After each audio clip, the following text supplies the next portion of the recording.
How many of these pages do I have? Make sure you have all of your notes so you can have them. I got my notes. We're good and ready to go. Genie. Genie. That was my David Bowie impersonation. Where's the dragon shirt, bruh? I didn't have time to put it on. Didn't have time to put it on. Didn't have time to do your hair. What are you doing with all this time you're saving? Not even making myself meals. Welcome back to the Jack of the Shadows podcast, episode 27, and the first episode of book 4 of Robert Jordan's Wheel of Time series, The Shadow Rising. I feel like we were just on episode 25. I feel like we were just on episode 12. I'm Eric VC, and as always, I'm joined by my favorite call and answer, Dave and Adams. Say Call! hello. Did you just call me Adams? You're a plural of yourself.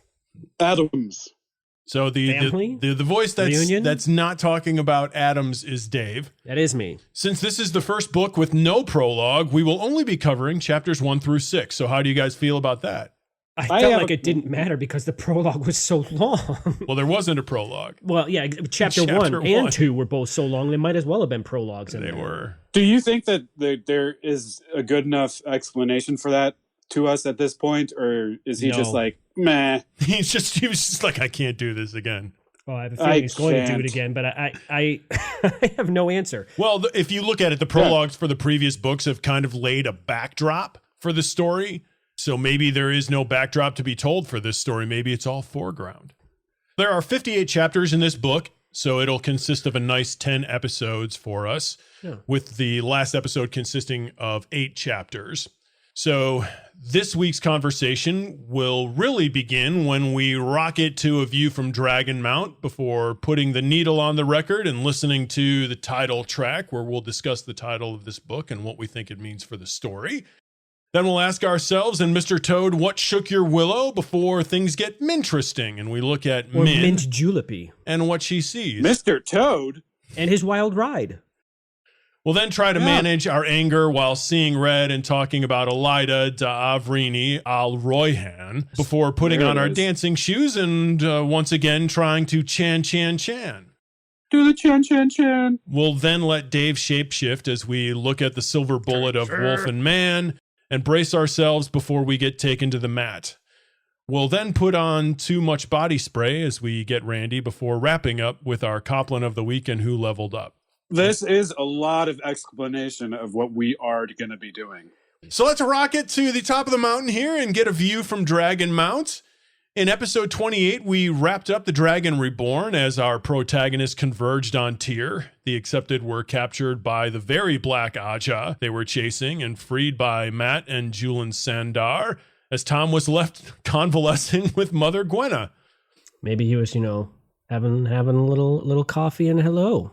Perrin freed Fail from the world of dreams and the hedgehog Terangriel that trapped her there. Some 100 Aiel then captured the Stone of Tyr, and Moiraine obliterated Balal.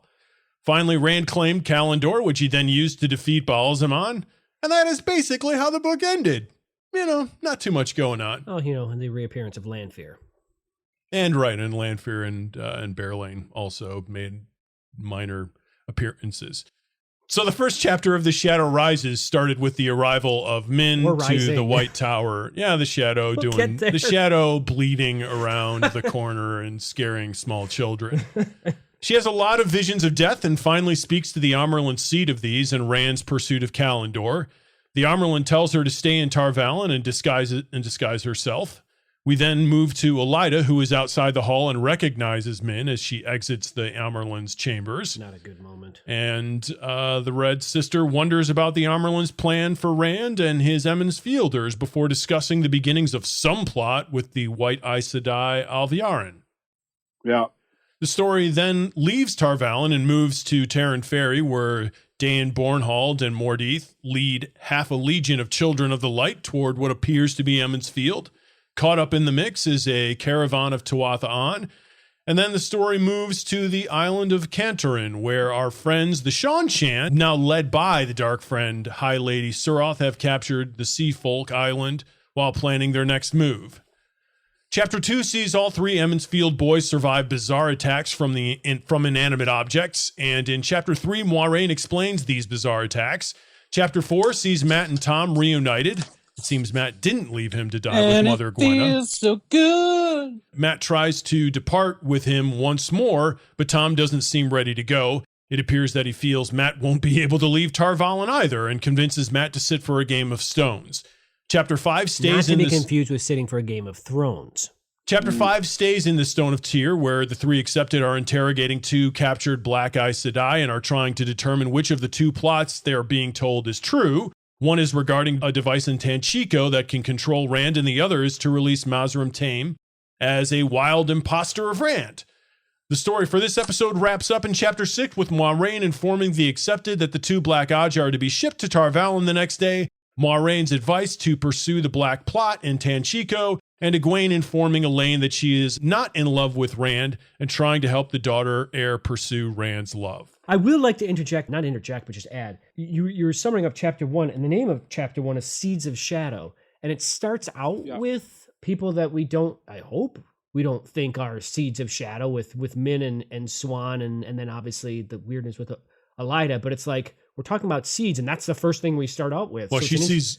We'll get into what what might be the Seeds of Shadow. I just found it interesting, yeah. But speaking of titles, let's put the needle on the record and address the title track here. So in our previous books, the menace has slowly built over the length of the book and then reached a swift conclusion. He's a menace. But to society. This book feels a little different to me. We seem to have several different plots afoot. There are plots within plots. Afoot, a feet, a foul. The feet are there. Arose. Several different plots afoot against Rand, and it seems like this title and the subject matter of this book is just going to be a lot darker than most of the previous books have felt. At least that's the way I'm feeling. The title definitely, it's talking about a shadow rising. Does not bode well. A shadow rising or a shadow risen? Is anybody really sure? Rised. Rosent. I'm still going with rising. You're still set on a shadow rising, huh? Yeah, I don't know why. Well, that's maybe my it's also stuff. Yeah, no, the you're shadow right. is Definitely. The title itself seems darker. That's for sure. Yeah, it's the other ones we got. The Dragon Reborn. That's exciting. Like that's hope for the world. Right. Eye of the World. The Great Hunt. Eye of the World. Yeah. And this one, it's kind of like doom is coming for you all. A shadow rising. Yeah. Coming to theaters near you. In a monster truck rally near you. Yeah. Sunday. Yes. The shadow rises. Yes. Rising. So we've got, what are some of the different plots that we have here? We have Elida plotting. Yeah. Does that make anyone else's skin crawl? That just does not feel good for our heroes. Then we've got White Cloaks. Well, all of a sudden, the White Cloaks are back. It looks like Podden Fane is finally ready to deal on his promise to destroy 2 rivers. Yeah, literally a book later. Mordeith. Yeah, if that confused anybody. That's literally a book later, from prologue to chapter 1. It's been a whole book since we've not seen that creep. Yeah. Which I could have gone several books without seeing that. He originally told Rand to meet him on Tomon Head, and then was like, peekaboo, not here. Yeah. Well, he was there. He was under the employ of the Seanchan, so he couldn't really do what he wanted to do. Speaking of the Seanchan, we've got them back too. They are back. And then we've got Black Aja and now Bubbles of Evil. So there's all kinds of stuff that's coming after Rand and our Emmons Fielders. This feels like The Empire Strikes Back or the middle of any sort of trilogy where our hero is going to be fighting a major uphill battle the whole way through. Or eating chilled monkey brains. Right, yeah. Though that movie, that is the exception to the rule. That's just a weird movie. So good though. Yeah, and it begins with a musical number. Yeah. Like all those great action movies did. Not far off from a Chan, actually. But that's not what we're going to do right now. We're going to do What Shook Your Willow. Oh, darn. See, that was my almost good transition. So we're going to jump on Mr. Toad's wild ride here and try not to hurl. That is actually one of my favorite rides at Disneyland. If you're going to spew into this. It's not there anymore, I don't think. Come now. No, really? It's not. I it's think not you're in right. Disney World. It's not in Disney World. I think it might be. They might have taken it away for Disneyland. That's such a bizarre ride. You go to hell at the end. I love it. Who doesn't like that? That's kind of a strange thing for me to say, but on the ride. That's a ride. On the ride. That's a weird thing. You go to hell at the end. Well, who doesn't like that? I thought go to hell was a positive thing. I mean, you go to hell. Okay. You come out at the end, so you're not there for long. It's a visit to hell. It's just like trip. Dante's Inferno. That's now You're the just title of dipping this a toe. episode. Right. We go to hell and come back again. So, Adam, what shook your Willow this week? Oh, mine's pretty simple. Egwene asks Moraine if she's ever been in love out of, the blue, which I think is a big thing to ask her. Yeah. And then Moraine's response is, I could wager I know the face of the man I will marry better than either of you knows that of your future husband. It's a strange response, Moraine. It's a very strange response. To a very strange question. I mean, I feel like that's kind of like if you were in kindergarten and asked your teacher to tell you, like, hey, tell me the 3 greatest loves of your life.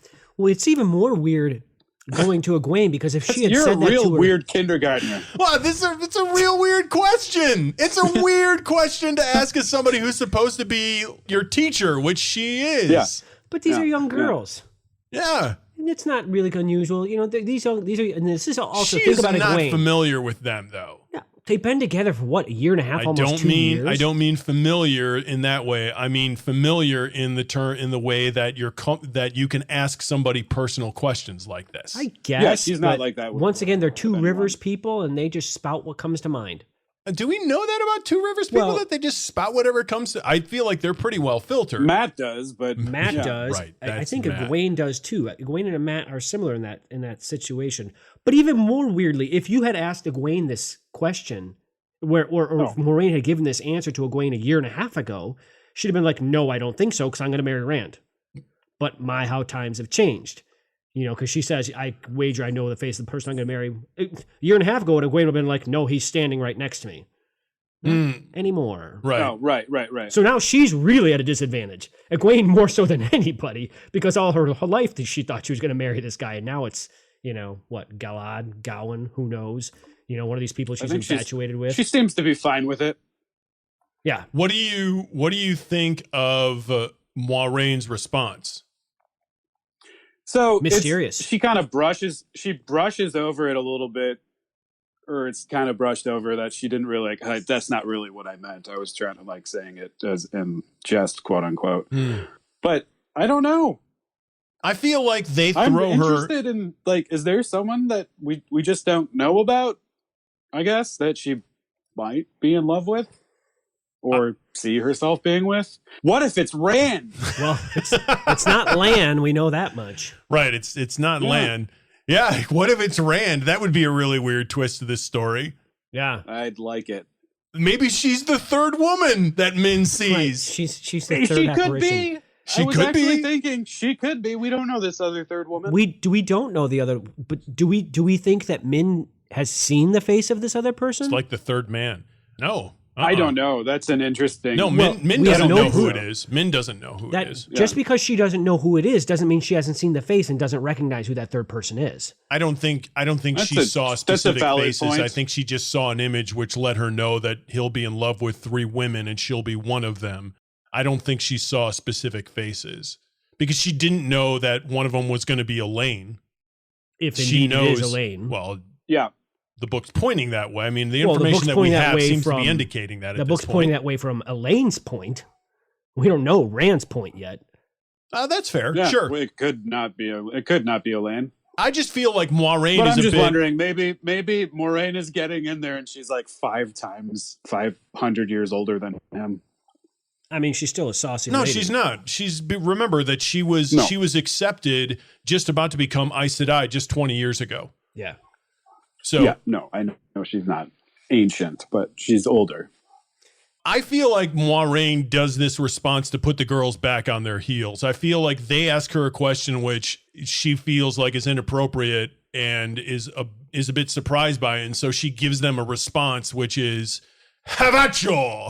Take this back. I do See not what you agree. can do with this." Well, it's also like the exact response that she would want to give them. That they'd be like, "What? Mhm. What is this information? Mm-hmm. But they don't really We need do to that figure with it it. out." They don't say anything. Well, we don't get a response from them, but that might be just because they're flummoxed, Maybe. which I think is part of what she wants to do with that response is just shut down the conversation. I think they just kind of take it as matter of fact. Do you? Do you just be like, oh, I mean, Adam thought it What do was you- interesting. What are you going to say? Right. It's a weird response. You say, okay. And you're an Aes Sedai, so maybe that's true. Yeah, maybe it is true. And for you, you're just like, okay, no curiosity. But maybe it is true. And if it is, that's a question that begs more questions. That's a response that begs more questions. But they don't. Right, they don't because maybe they're totally shocked and a little bit flummoxed. But you'd think if you would have the nerve to ask fairly, that question, you'd have the nerve to follow it up. Most people ask that question and do not expect a response like that. Yeah, I guess. You ask that question and you're expecting a normal response along the lines of what you've experienced, not for somebody to say, I probably know the face of the man I will marry better than you do. But once again, you have to consider who you're asking.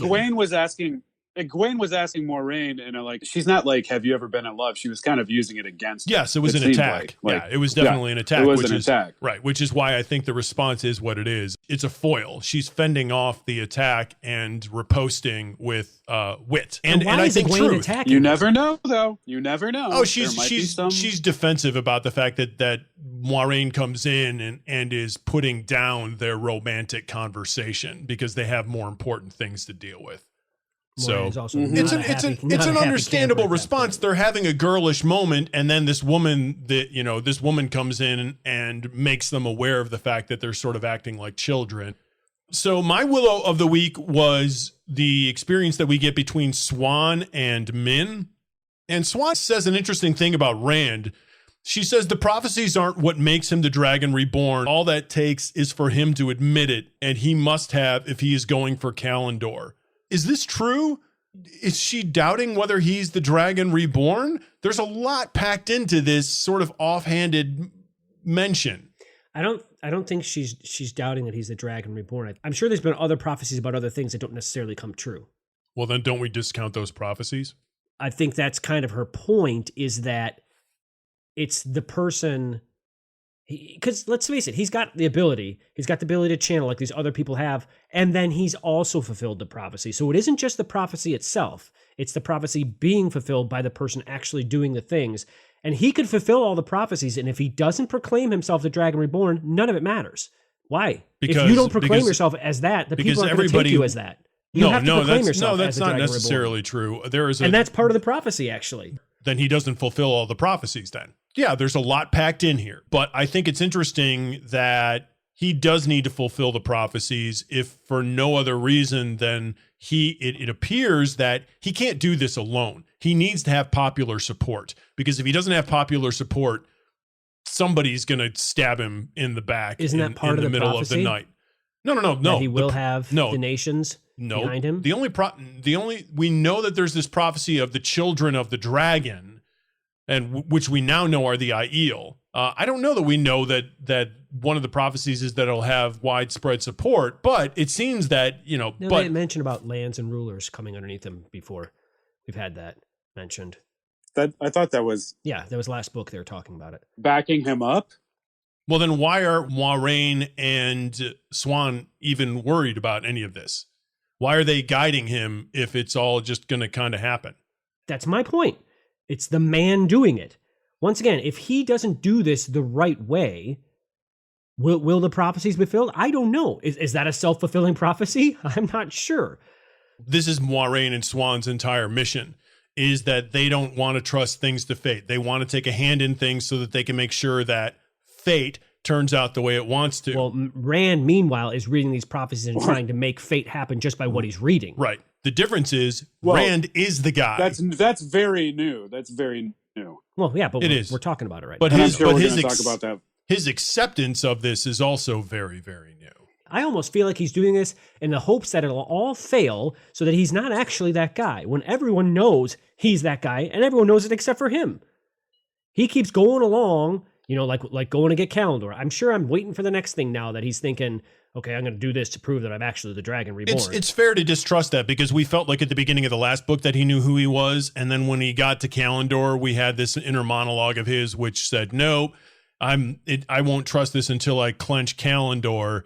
And now he has that. It seems like we've gotten to the point now that he knows who he is. I would hope. But it felt like that was undermined at the end of the last book. We thought he knew who he was, and then he got to Kalendor, and we realized, nope, he's still questioning all of this. Yeah. So I don't mind him questioning that at the end of the last book, though, because then he was given ample information. I mean, he was before at the end of the book before it, I suppose, but him doubting Kalendor, I kind of understand. For me, it's just like how much prophecy fulfilled that you're fulfilling do you need to be proven? At what point do you accept it? And maybe, hopefully, that's it. With this being my Willow of the Week. It seems like he's starting. I would agree. The thing that I found interesting was I get Rand wanting to do this stuff. He's the guy that this is all about. He's trying to figure it out for himself. But then we have these other two women who are trying to give fate a helping hand. And then we have one of these women saying, well, the fate that we're trying to help by trying to help him realize these prophecies, the prophecies aren't that big of a deal. So I felt like she contradicted what she and Moiraine have been doing this whole time to a slight degree. Okay, I was going to say, I don't feel like she completely was no, like not totally. But it's just interesting. I mean, it isn't the prophecies, it's the man, but like you suggested, Dave, it is a chicken and egg situation, because without fulfilling these prophecies, he's not going to get people behind him because they're waiting to see the prophecies fulfilled because they know them. Well, how many know them, actually? Important people know them. The people that can sway the public, leaders know them. And apparently not enough, though. So, right, yes, yeah, there are obviously also big blind spots in these as well, for sure. So that was my Willow of the Week. What was yours, Dave? Mine is Moraine's discussion about this doorway in Tyr and this cache of Angreal they have there, because they just like collecting this stuff even though they hate it. Maybe they don't want anybody else to have it. But there's this doorway that can answer all these questions that everybody has. And of course, the girls are all like, you knew this all this time and you haven't jumped through and, blah, blah. And she's like, no, because there's a high price to pay. I don't know what that price is, but if Moiraine, who really wants answers, is really hesitant about going through this doorway to get answers, it can't be good. Like there's something serious there. It's serious risk and reward. But it's really interesting that you could get everything you want. It's like the genie in the bottle, but with a huge catch. So not quite as lucky as the genie in the bottle. She says that you can step through, but no more than once. Mm-hmm. And you have to wait till all the questions are answered. And questions touching the shadow have dire consequences. Right. That doesn't sound good. The questions that probably like people would want answered most. So this must be a really, I mean, obviously it's an incredibly significant ter'angreal. Sorry. It's a ter'angreal. Ter'angreal. But because, think about this, she doesn't even know that this thing exists anymore. So the only place that she knows about any of this is through books. So this ter'angreal has been mentioned in books and in enough detail that Moiraine has read about it.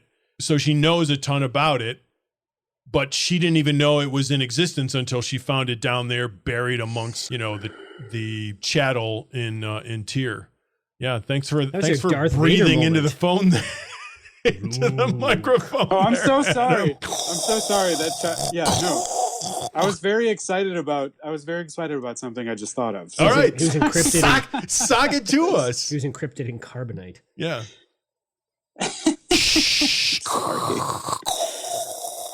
No, but he was made into espresso.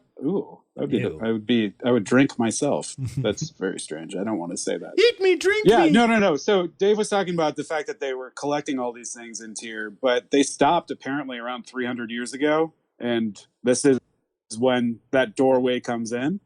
And then we find out more information about it. That was to be used by the first of Mayenne, who we kind of ran into. Right. Barrelane. That's a title. In this. Yeah, so the first is there, and I think it's interesting that this is there now. So is the first going to walk through that doorway? Yeah. It says it was used to keep Mayenne out of Tyr's grasp. Right.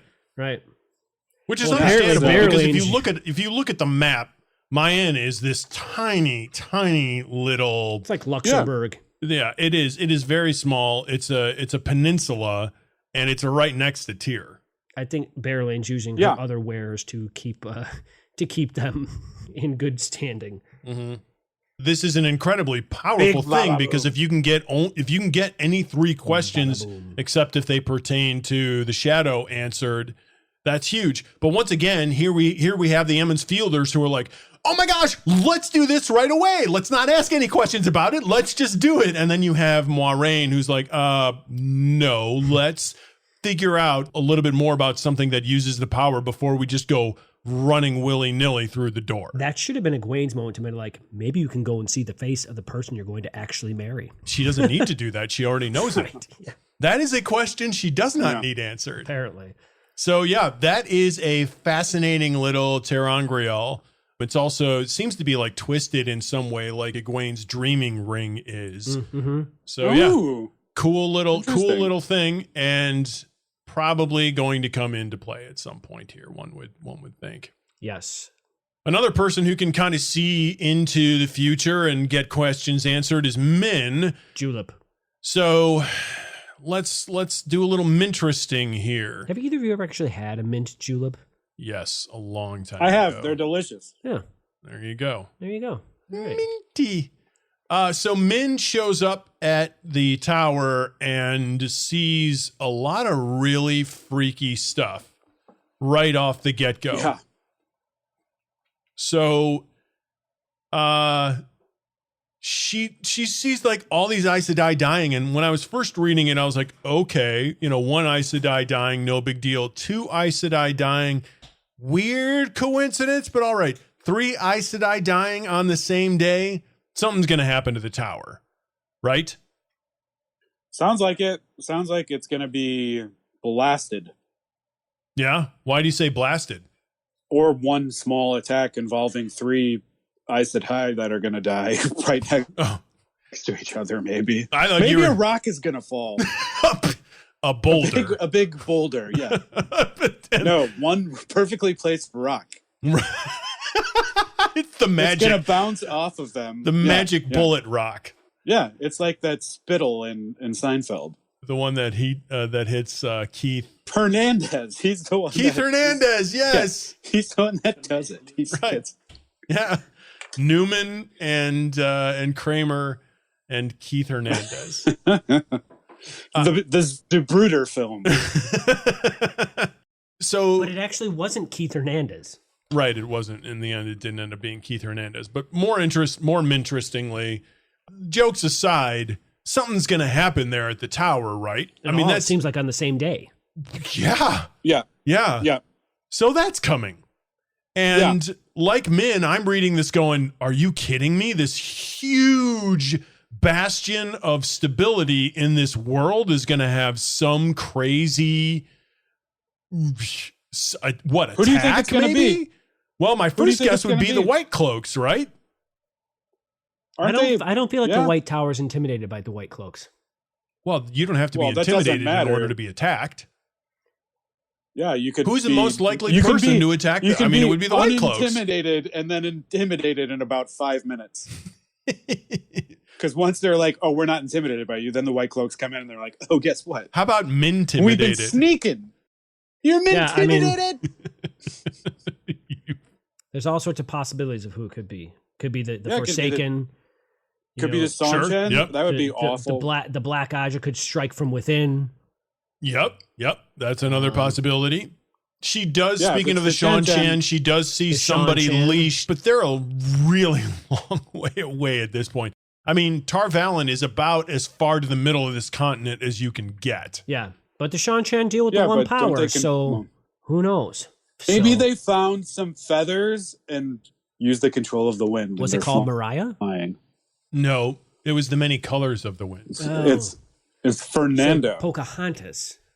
One of the other really interesting things is that despite what she can see in other people, Min has no idea of her own situation or how it will end. That's actually my favorite. I have a question about this.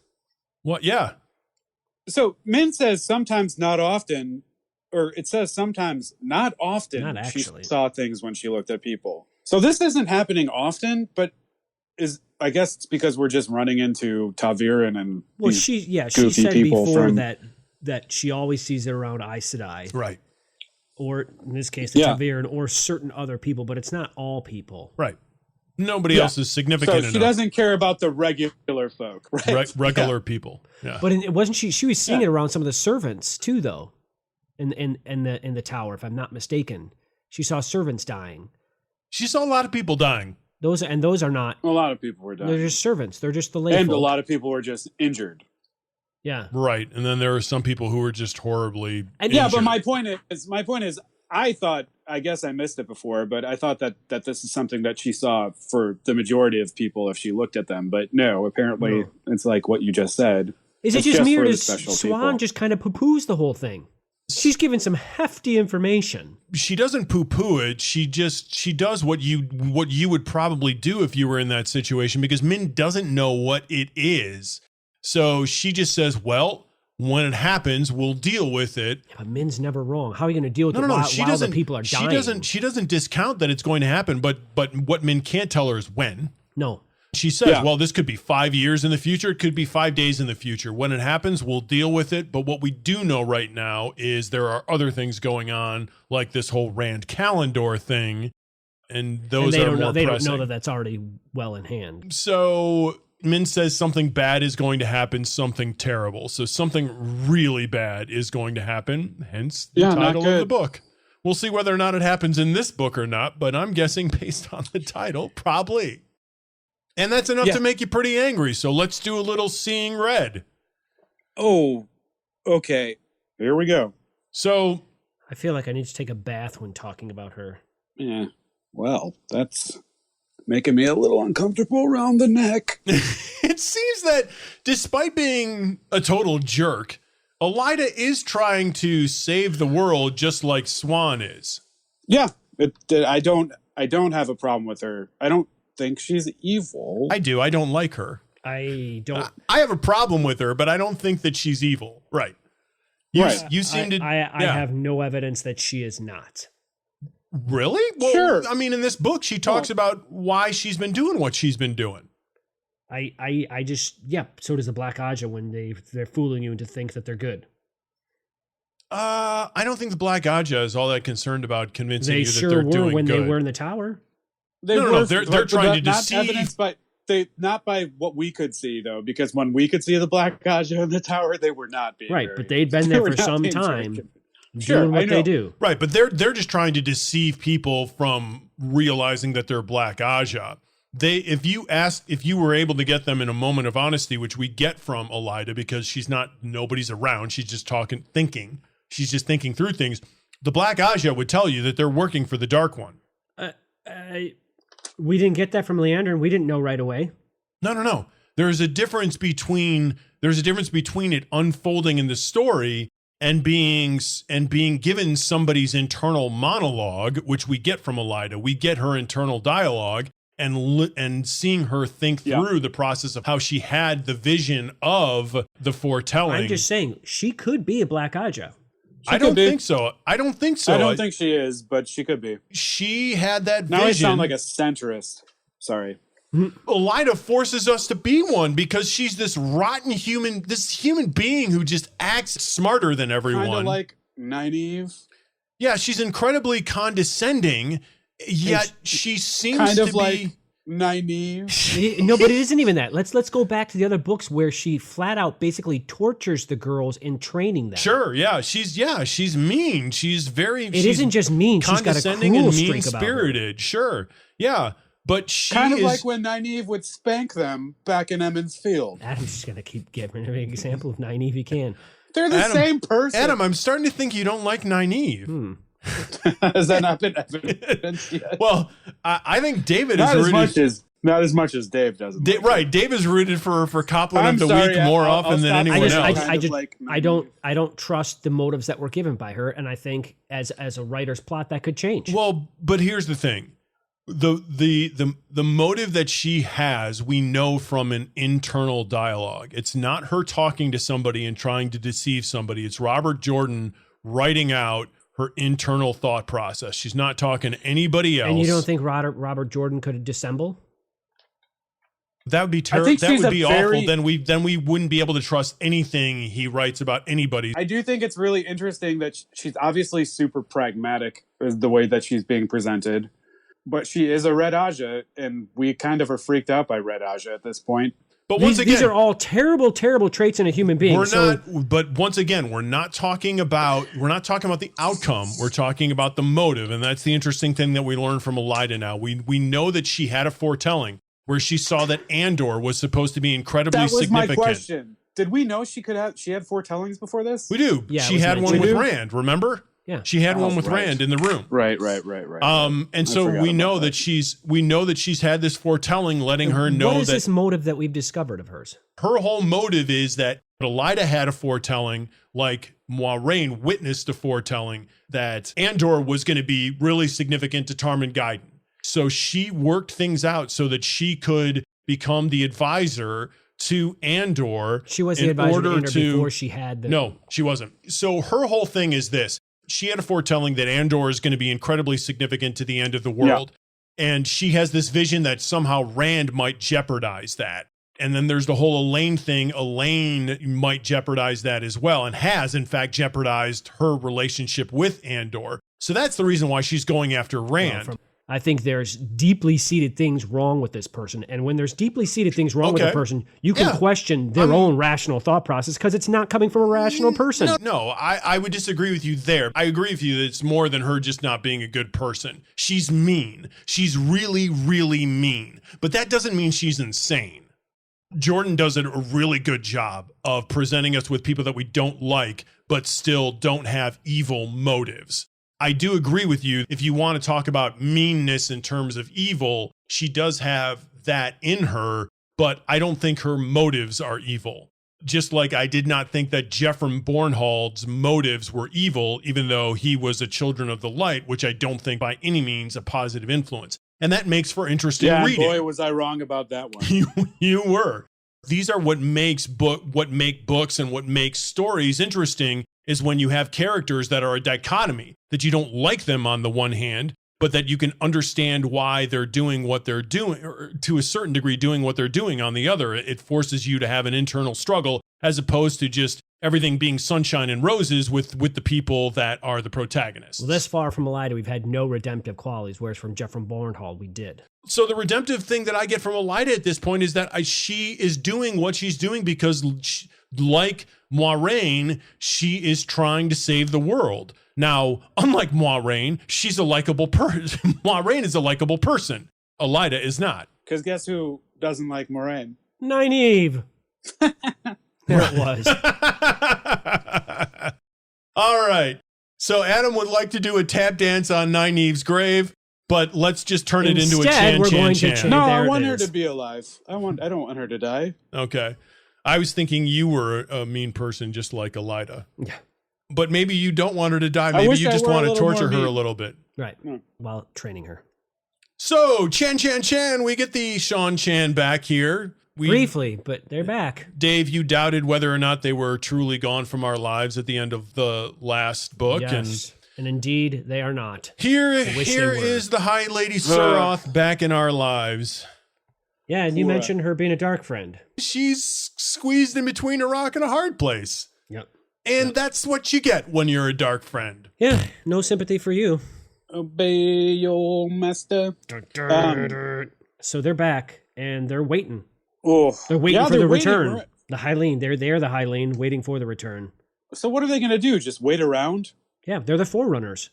Yeah. I know, but are they going to go and try to kidnap other women? Well, I have a feeling they sent messengers back to the homeland, if it were, saying, this got screwed up, we need reinforcements. She thinks through the fact that some have already gotten there, and she's concerned, right, and she's concerned that the Crystal Throne will be aware of her failure before she can make it right. But it wasn't her failure. Nope. But she also says that may not count. That Turok's failure won't matter because she's the next in charge, and she'll be the one to pay the price. Somebody's going to die. Well, someone did die. But that was at Rand's hand. Rand's hand. We also get an they're back. We also get an explanation here of why they enslave women who can channel. It appears that thousands of years ago, a group of women who could channel fought the Shan-Chan, and there was a war, and that army was called the Armies of the Night. So because of the fact that the Shan-Chan fought this, which is Archer Hawkwing's descendants, and it was his I want to say it was his son who was in the Battle of the Armies of the Night. They fought against women who can channel. So because they never wanted to have a war like that again, they decided that the only way to prevent that sort of war was enslavement of women who can channel. I'm going to take all this not just with the grain of salt. I'm going to take it with an entire salt shaker. Because this is coming from someone who thinks it's okay to enslave the women. And so that may be a tilted viewpoint. Well, okay, but let's look at, if it is true, wouldn't that lead to a society deciding could that lead to a society deciding that this was the best course of action?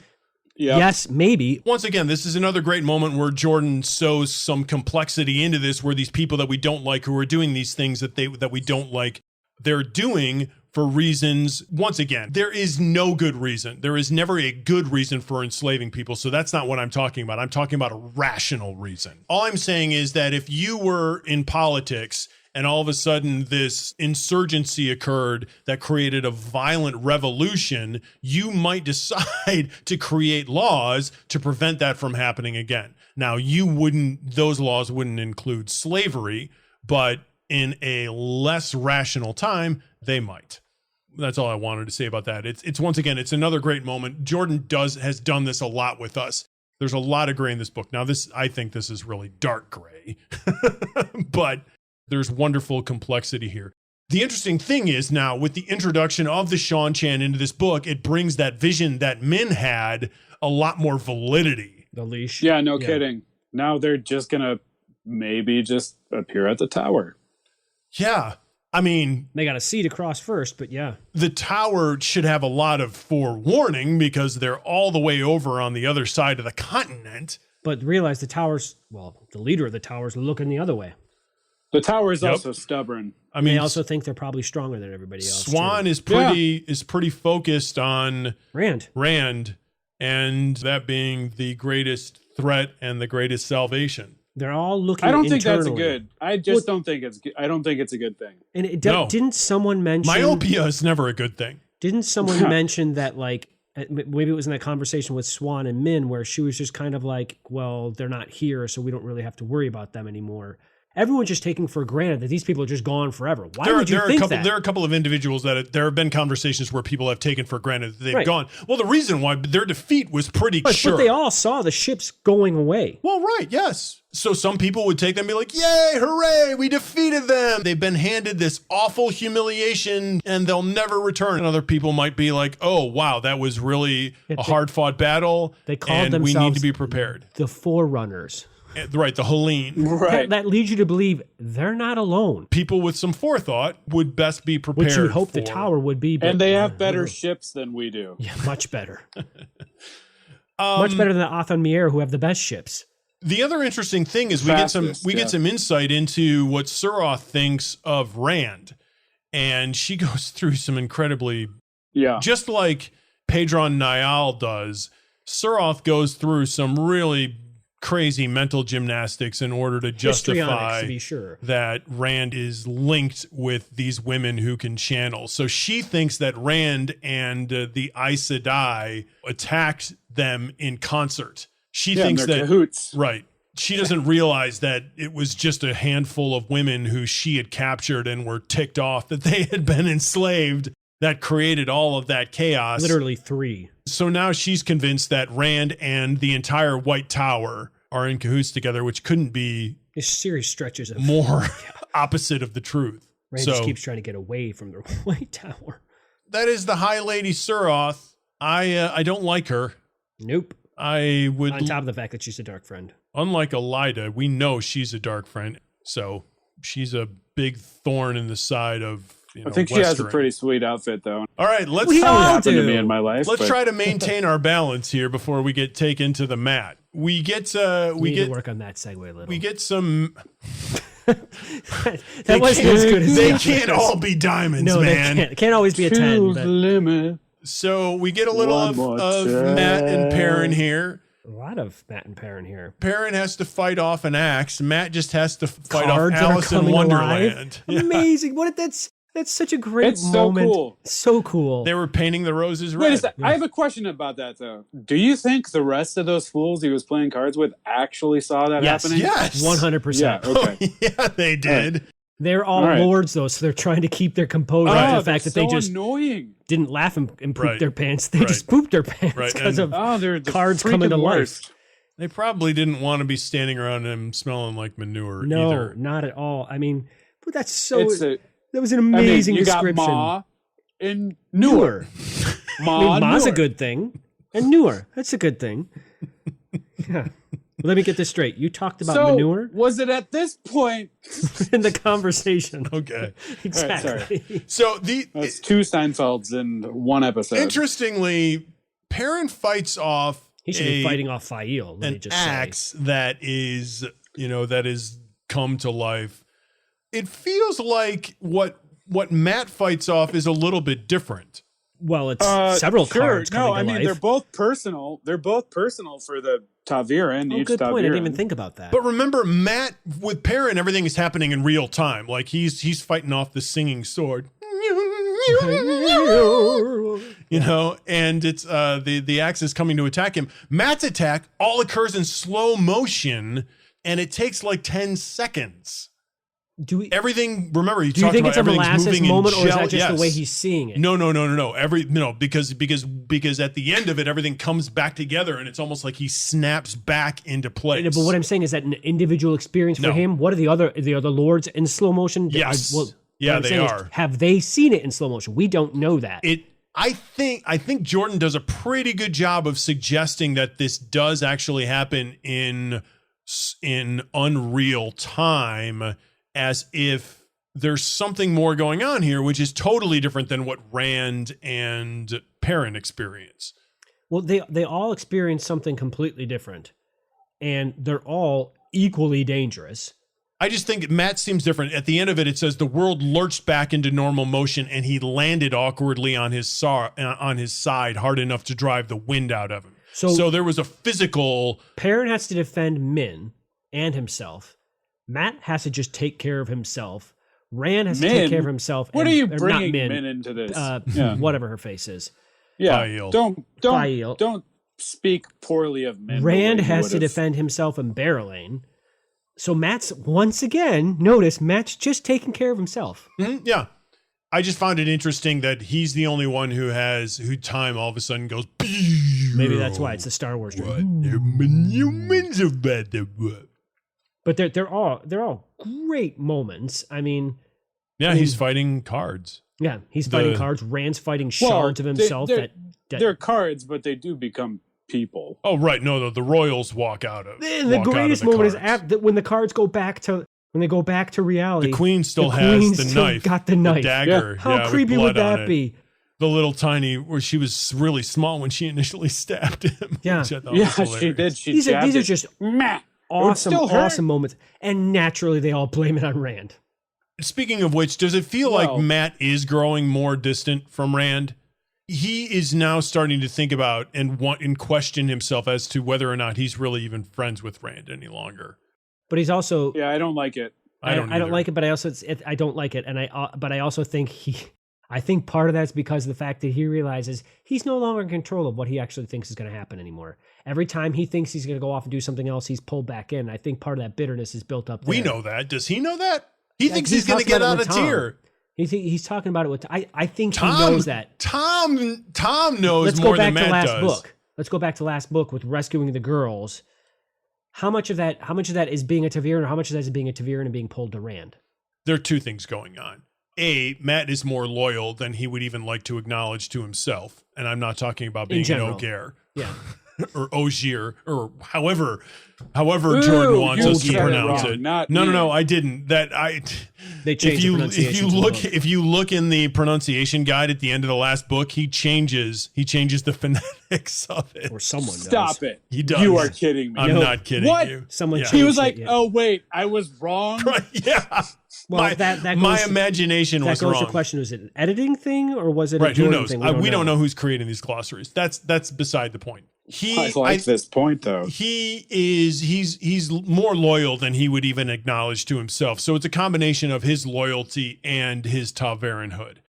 It's interesting though, whether or not he is aware of how tied to Rand he is, because I don't think he is. I think Jordan is setting Matt up as a contrast to Perrin. because Perrin is aware of how tied to Rand he is. And Perrin is also incredibly loyal to Rand and has recognized that he is somehow tied to Rand's success. He has that conversation with himself. But we're starting to see the erosion of that with Fael, because his loyalties are now starting to shift to Fael. Mat also is interested in leaving, and it's interesting that he has not realized how tied to Rand he is, even though Tom makes it very evident that Tom is aware of it. Well, it's like Perrin and his wolf thing. Perrin doesn't want to accept the wolf thing. Mat doesn't want to accept the fact that he's a powerful Taviran.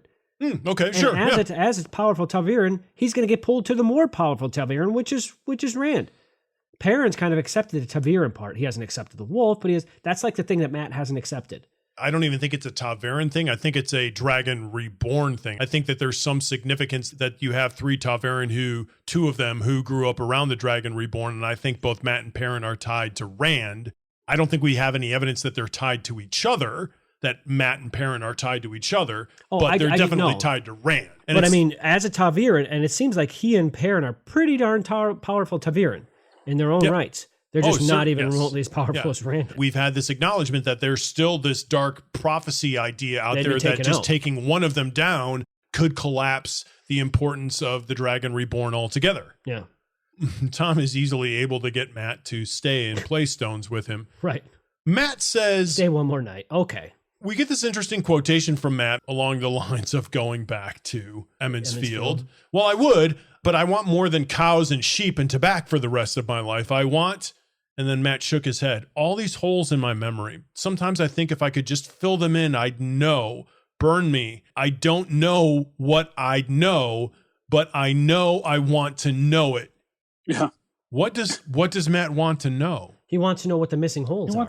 He wants his memory. The holes are in the way of him knowing this thing. It says, all these holes in my memory. Sometimes I think if I could just fill them in, led us with the question. Know. But he has the answer, and we're wrong. No. I want you to get... No. I want you to... I don't have the answer. But I want you to answer the question. Remember, he says, all these holes in my head, sometimes I think if I could fill them in, if I could fill these holes in, I would know. Filling the holes in will allow him to know something.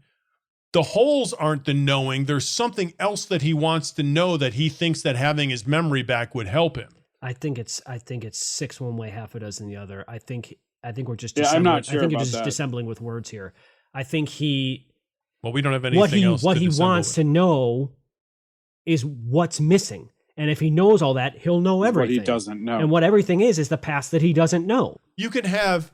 Although, what is interesting about this fact is that he is speaking in a completely different language now, here and there, which he hasn't done for a while. The old tongue. So if we're just filling in memory gaps of his life that he's lived, then there's going to be information that he doesn't know. So maybe he's asking about what he wants to know is why he wants to know that he is good at battle planning. Okay, to answer your broader question, who is he?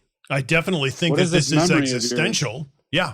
I mean, because if he has all these memories of lives that he doesn't remember and commanding battles and people, who does that make him? Who was he in these previous lives then? All these would suggest that there's a plethora of them. I don't know that we have we have some. We have several. We have several. I think there is something that he wants to know about himself. And I want to see him struggle through this, and we're getting a hint of it now. I want to keep track of it to know more about it ourselves. Well, so does he, apparently. Right, but Mat Do we know what he is forgetting? No, because he doesn't either. We do know that. Do we know what he is remembering? We get evidence of what he's remembering because he. Okay, so it depends on what you mean by do we know what he's remembering? Because does he remember his entire life that he grew up with? No, he's got holes there. In Emmons Field. From when that we don't know. I think that's the answer. I think that is actually a because I've been reading this up to this point that the holes are just the last 2 years. I thought the holes from when he took the dagger on, but you might be right. Maybe there's holes before that he doesn't remember. That would be weird. We've had no suggestion up to this point that the dagger would also rob him of memories that he had before it. It's some sort of weird amnesia. I've been reading this, and I think it's logical to read it that he fell into some kind of a trance when he got the dagger, and that's where the holes are, is during the time that he had the dagger. Then what are you asking about what he's missing out there? I'm not asking it. He is. But see, I am going to go along with the root of Adam here. There are other holes not caused in memory gaps. These other weird memories he has, it's like there's a hole around this memory. It's not that something was taken away from, like when he took the dagger on, he lost memory of doing things. He's got memories of things, but nothing surrounding to give what that memory is context. Yeah, I think that's definitely. So that's a hole in a different viewing. That's a big old hole. Yes, it is. It's because you've got an isolated incident surrounded by nothing. The other interesting thing is that this confusion comes when Matt is about to say what he wants. So Tom poses, what do you want? What do you want? And he says, I want more than cows and sheep and tobacco for the rest of my life. I want, and then Matt shakes his head. Maybe he doesn't all these know. holes. It seems to me like there's some sort of impetus inside him, which is compelling him to want something more, but he doesn't know where that's coming from. You'd rather what? I'd rather just sing. So it's all I want is you, Gil. It's difficult to. Well, that goes in line. The holes. He doesn't know what he wants. Right. If you have these gaps in your memory for the last couple of years, it could definitely impede you from getting an understanding of like why you feel like you want some vague more. For sure. I wonder if that feeling had occurred before the dagger.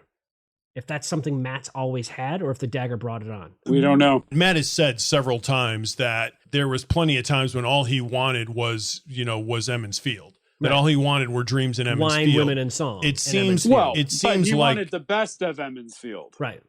Which still pales in comparison to what he's living now. Matt definitely feels like since he's gotten exposure to more of the world, he wants more. Yeah. Who can blame him? Yeah. All right, so let's do a little of Wolf and Man here. We talked a little bit about Perrin. Okay.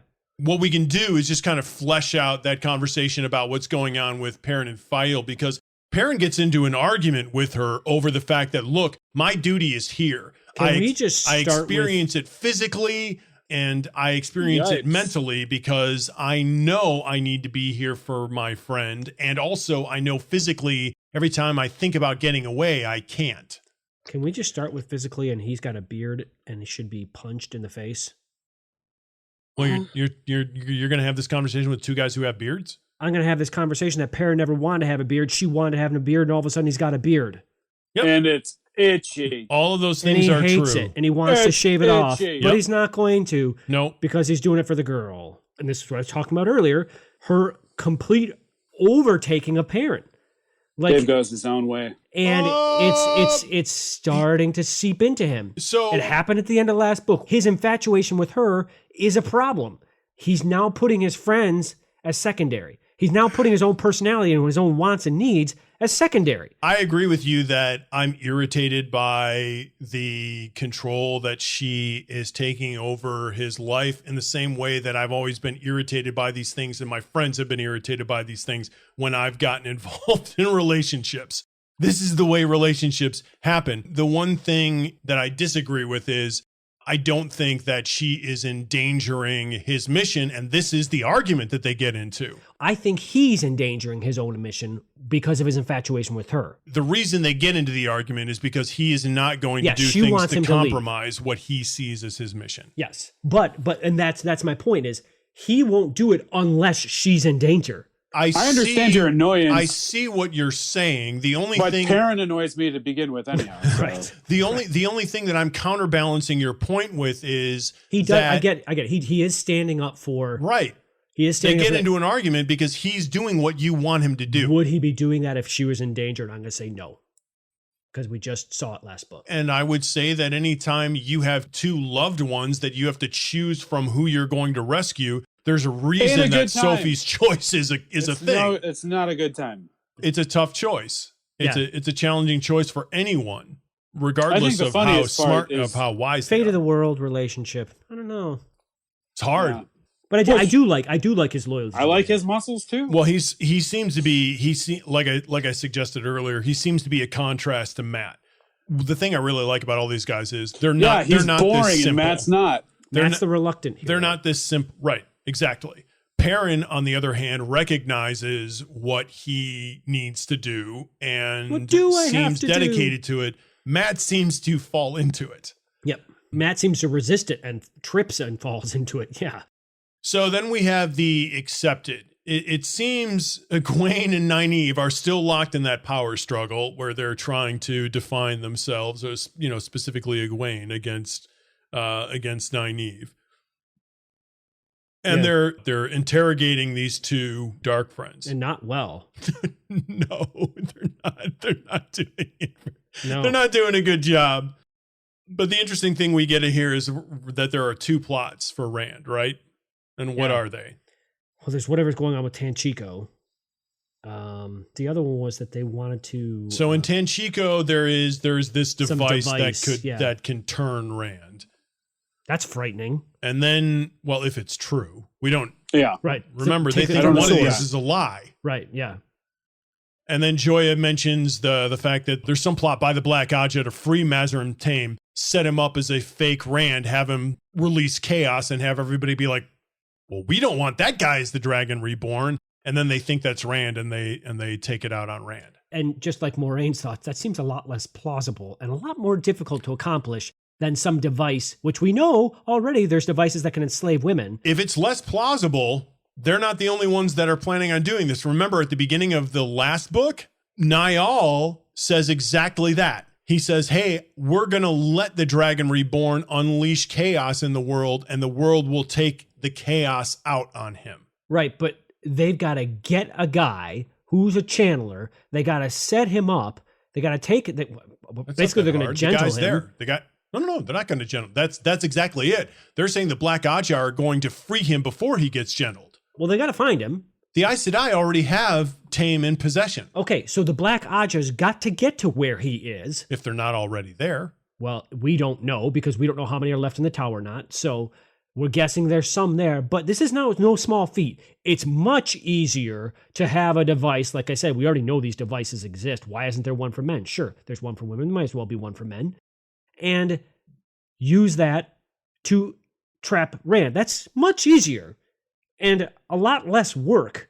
I mean, I don't know how easy it would be to slap a chain on Rand. Right. Or we don't know, like, where this thing is or what's protecting it. No, apparently it's in we don't know a lot about it's in Tanchico. No. We know but they apparently know something about it.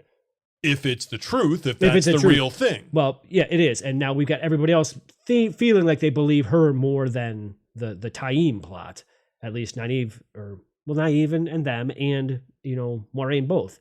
They all seem to kind of think that that's the way to go. No, they don't. Moiraine does. Moiraine says, look, you were sent to chase the Black Aja. If this is where they're going, chase them there. Go ye therefore. Yeah, I'm not going to send you to try to protect Mazarin Tame. So she just says, follow your mission. That's what you're supposed to do. And that makes sense. Moiraine kind of keeps things close to the vest here. And this is one of the times when that makes sense to me. They get frustrated with her because she's not sharing all of the information, and they still. I don't remember wasn't she sharing? Well, she tells them, "Hey, I'm shipping these women out tomorrow when the tide goes out. Right. They're going out with the tide, and they get all ticked off that they haven't gotten any forewarning. They still don't realize that they're not Aes Sedai. Like they want Moiraine to treat them like equals in the same way that just because they can channel more I don't even think it's that. I just think it's that they feel like since they're wrapped up in this plot that they deserve to know everything. And it's also just the way that Egwene and Nynaeve operate, where they just assume that they should know everything because they want to be able to make their own decisions. And Elaine's used to being obeyed. And Moiraine is smart enough to know that, no, you guys still don't have the discipline of an Aes Sedai to be able to have all of the information and not act impulsively. So no, I'm not going to tell you everything. And this is one of the few times up to this point that I'm in complete agreement with Moiraine. They shouldn't know because they still act like children a lot. And Nynaeve She just goes to no ends to just try to have anything she can disagree with Moraine on. It doesn't matter what it is. Yeah. I mean, the sky could be blue and she's going to be like, no. She's just an antagonist with Moraine. All right. Let's get Randy. Bunch to talk about here. What a weird series of events. You got like this pretty girl coming in to seduce you that you don't really want anything to do with. And then your mirrors come alive. And then you can't kill them, but they're part of you. And just, wow, just craziness there. He fends that stuff off, and then he... Not well. Like, no. He's almost dead. Well, he there's also glass all over the floor. Yeah. It's like the scene in Die Hard. Where he's crawling across the glass floor. One of the interesting things, so I think it's when Swan is talking with Min, one of the things that I've forgotten is men who can channel rot alive. So there's that in Rand's future. Yeah. Rotting alive. It's bad enough he's going to go insane. Then he's going to maybe you're better off being insane while you're rotting alive. Right. I just wouldn't want to know that was leprosy. happening. Yeah, leprosy is kind of like that. That's like external rotting. I have a feeling this is probably rotting from the inside. No, I'm not saying one's better than the other. I'm not saying one's better than the other. I'm just comparing the differences. Either way, I think I would rather be crazy while that was good. But that doesn't mean you're not feeling it. You're still feeling it. So he's got that in his future. Rand seems to first perform acts with the power by instinct and then learn. And then learn from, just in the same way that we've seen Nynaeve do this. Yeah. And Egwene. Yeah. Yep, and Egwene. Rand's battle after the rooster is different also. So he gets cold, and then the glassy eyes staring in appear to like take his life. And with chill certainty, he knew that if he died, one of these other Rands would take his place. How creepy. Your doppelganger is all of a sudden assuming your life. And every one of these people, by the way, has it all wrong. Matt and Perrin think it's Rand. Rand thinks it's the Forsaken. It's none of the above. Moiraine eventually reveals that it's these bubbles of evil bubbling up from the Dark One's... The miasma. Yes. Right, exactly, from the Dark One's prison. But that's really fascinating. And what would happen then? Would that Rand just decide it didn't want it to be the Dragon Reborn? Who knows what it would be? Would it have Rand's memories? Would it have Rand's... Yes, Rand's suggesting that it would repossess it, that would take over his life. So then maybe it would... Why wouldn't it continue to function in the same way then? We don't know. Was that an evil Rand? Because then why would he be worried? Because, well, it's just like, I suppose... Self-preservation? It's you fighting for yourself. But these are bubbles of evil, not bubbles of good. Well, yes. So I guess if it isn't created by an evil thing, then therefore those things probably can't be good. I wouldn't think. I don't think so. But would Rand's good memories go at war with the bad? I doubt it. Because if the evil's taking over the Rand's body, which is inherently, so far that we know, good, that's going to be a war. I mean, I think that it's more likely that it would be Rand, except some evil version of Rand. Like a mask over Rand's fate. Yeah. That's more dangerous. We seem to have a different Rand here. Rand seems slightly transformed. He feels now that he can defeat Forsaken. He has Kalendor, and Kalendor seems to be giving him all this confidence now. Rand's been mistaken all along every time. He thought he killed Balsamon. He thought Balsamon was the Dark One. He's thought a lot of things that have not been right. Yeah, but Rand thought he wasn't the Dragon Reborn. Or defeated them. I'm less interested in that than I am just his confidence. He's confidently trying to take this stuff on. Yeah, he's very confident, and I don't. He hasn't had that up to this point. Dangerous. Sure. No, and that's kind of what you were talking about before, Eric. Is that it seems like he's starting to maybe recognize who he may or may not be. It seems that way.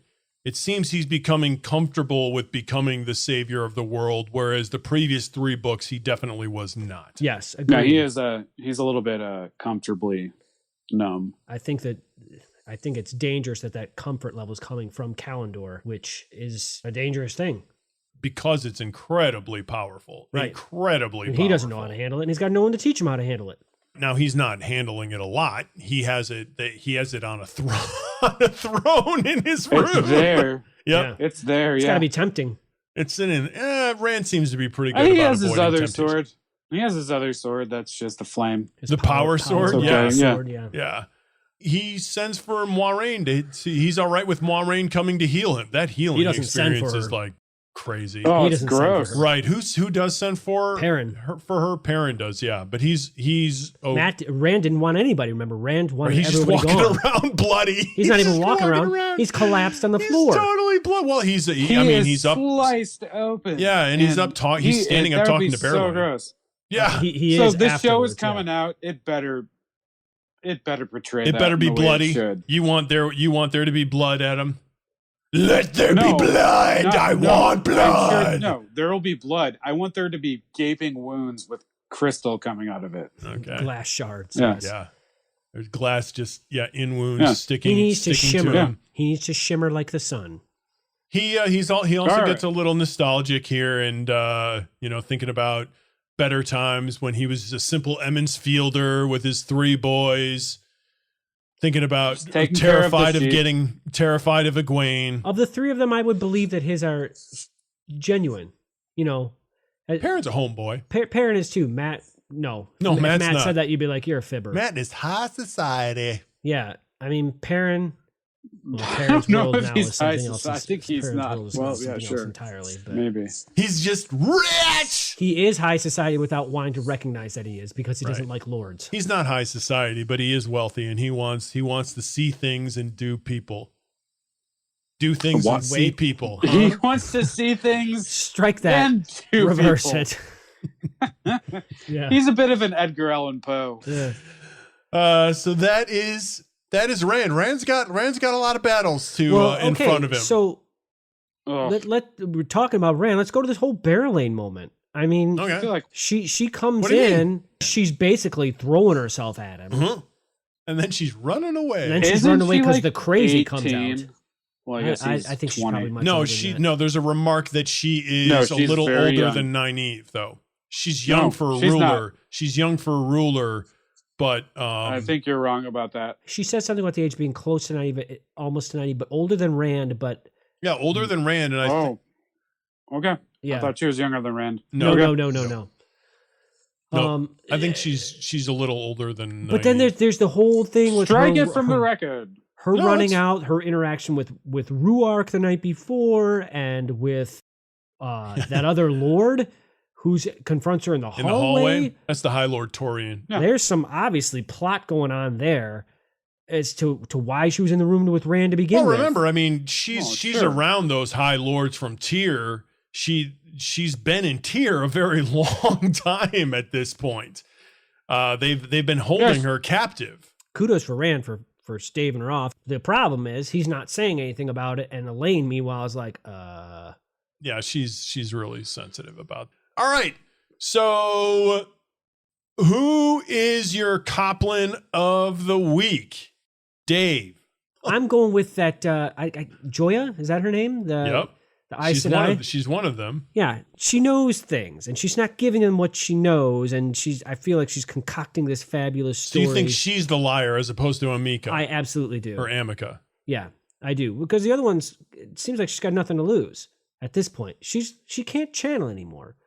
She's still. She's stilled. She's between a rock and a hard place because the Blacks aren't going to want anything to do with her. The Tower's not going to want anything to do with her. She needs some provision from taking care of from somewhere, so she's got everything to gain by telling the truth. Do we know that the Black Ajah isn't I going to can't see why they would. What are they? What they're all about greedy and power and all that sort of stuff. What are they going to want with someone who can't channel I don't know. Maybe she has and an who's been incredible captured? ability to. She might be really good at political math. intrigue. Yeah. Right, exactly. Well, just taking the fact that the other one completely ignores her. Well, they are doing that themselves too. Remember, they're keeping them silenced and not even looking at each other. They're staring at the wall. Yeah, I don't know. I just don't like her. I don't believe her. So my Coplin of the week is definitely Elida, despite the fact that I feel like I understand more about why she's doing what she's doing. I just feel like she is not going to be a force for good in this book.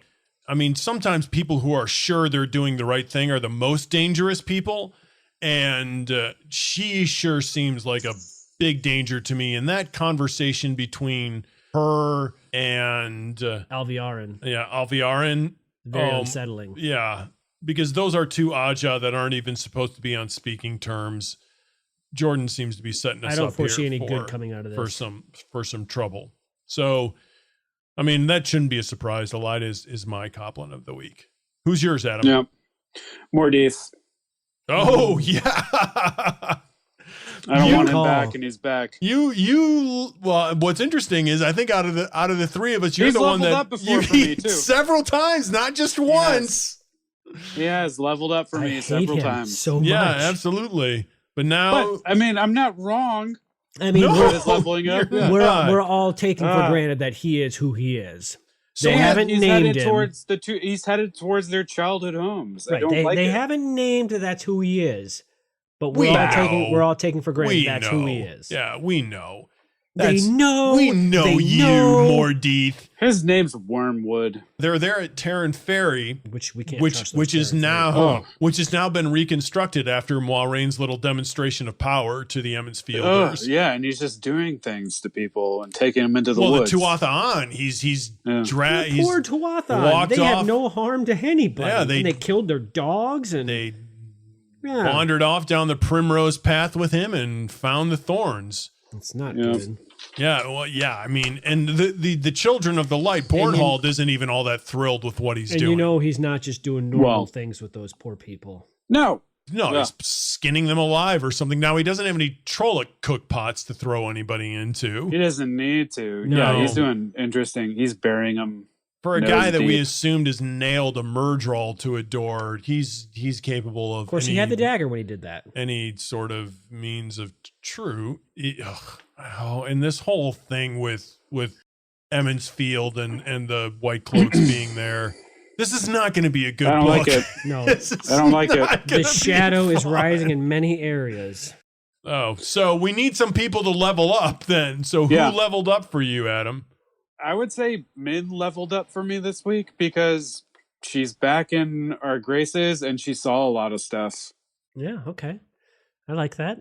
There's a lot of information offered up through her perspective when she said that, oh, by the way, I don't usually notice this stuff.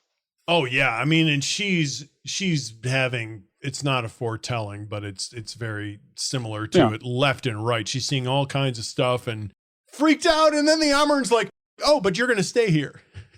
I know. Oh, that's cool. I know you think that this place is going down, but you're going down with it. Mm. And you're going to grow your hair out. Yeah, and I'm going to make you be somebody you really, really have struggled your whole life not to be. Almendreda. So she leveled up and then leveled down really fast. Yeah. That name, Almendreda. Horrible. Oh, my Poor gosh. girl. So Perrin leveled up for me. We get further description of the struggle between him and the axe. He has a typical ignorance of the power of relationships when he wonders what he's done to complicate Fael's decision about whether or not to leave. Despite the fact that Fael wants to be the person who's in control of any situation and the relationship, he gets her out of the room and shuts the door on her. Yeah. And then he stands up for himself and gets into an argument with her. He's surprised that he does it at the end. And she seems to like it. But between he and Matt, he's the one who's willing to stick around and see things through. And he has an understanding of his import to this whole situation and is willing to do what he needs to do in order for it to get done. So, yeah, he really doesn't like it, but he's succumbed to it. So. Yeah. So he leveled up for me. We got a lot of Perrin last book, and I'm liking this Perrin despite what Fael's doing to him. Yeah. I think for me, my leveling up, this is going to be an odd pick. I'm going with Ruark. And I'm going with him because he seems to have a lot of influence. And we're starting to get a little bit more information about him. He's obviously got something, he's got some power over Barrelane. The maidens listen to him. Lan seems to respect him. You know, there's that kind of that cool moment that passes between the two of them when they're joking about Rand and, you know, the young pup learning or whatever it is that they say. He's a clan chief, and we're just getting more of him, and I liked the more of him that we got. Even if small as it was kind of cool stuff, and I'm looking forward to hopefully, you know, getting more experience with him because he seems like a cool cat, man. Yeah, he ever so briefly attracts Barrelane's attention. She seems to know that Rand is not for her. Rand's not the one. No. And if Rand is the one, she wants nothing to do with the one. Rourke is pretty awesome. I mean, we get moments with him on top of the rooftops in Tyr. He never really threatens Matt. He lets Matt go. He seems fairly wise. He also seems to keep the other three Fardar Esmai under thumb, or at least from acting too crazy. So yeah, I'm definitely looking forward to more Rourke for sure. That is episode 27, where we started the first 6 chapters of The Shadow Rising. Join us next episode when we'll cover chapters 7 through 12. Until then, rest in the creator's hand. Bye.